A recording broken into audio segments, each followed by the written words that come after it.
এটা কতখানি সঠিক যে কিছু লোক এভাবে দোয়া করে যে, হে আল্লাহ, আমি তোমাকে আমার নিয়তি বদলাতে বলছি না, বরং তার বদলে বলছি তুমি আমাকে এ পরীক্ষায় সাহায্য করো।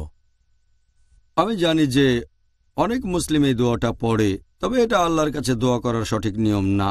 কারণ আল্লাহ আমাদের বলেছেন যে আমরা তার কাছে প্রার্থনা করতে পারি, যে কোনো কিছু ক্ষমা প্রার্থনা করতে পারি, ভালো জিনিস চাইতে পারি। আমরা এটাও বলতে পারি, যদিও আমাদের নিয়তিতে লেখা আছে যে খারাপ কিছু ঘটবে, অশুভ কিছু ঘটবে আমার জীবনে, তবুও ভালো জিনিস আমি চাইতে পারি।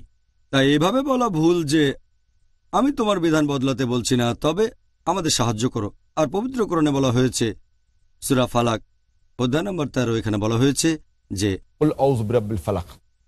বলো আমি আশ্রয় প্রার্থনা করছি এই ভোরের স্রষ্টার, তিনি যা সৃষ্টি করেছেন তার অনিষ্ট হতে।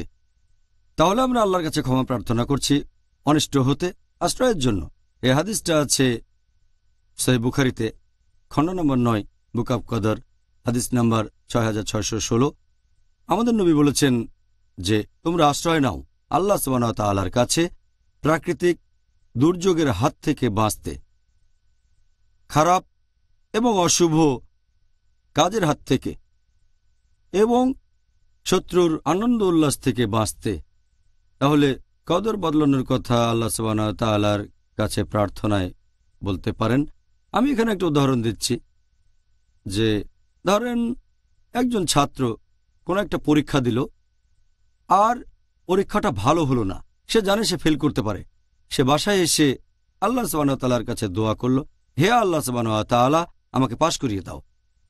আর আল্লাহ সুবহানাহু ওয়া তাআলা তার দোয়া কবুল করলেন। এখন তার কদরে এটা লেখা আছে যে এই ছাত্রটা পরীক্ষায় ফেল করতে পারে।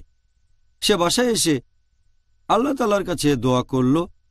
আল্লাহ তাআলা এটা জানেন যে কেউ তার কাছে প্রার্থনা করবে কি করবে না, আর আল্লাহ এটাও জানেন যে দোয়া কবুল করবেন কি না। তাহলে অরিজিনাল কদরে লেখা আছে সে পরীক্ষায় ফেল করবে।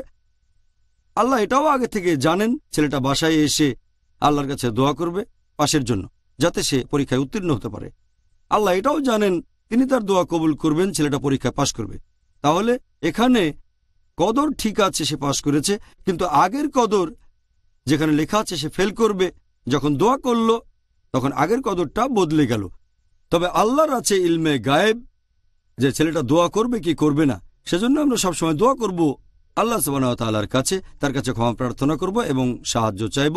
তাহলে এটাও কদরে লেখা আছে ছেলেটা দোয়া করবে, আল্লাহ তার দোয়া কবুল করবেন আর সে পাশ করবে।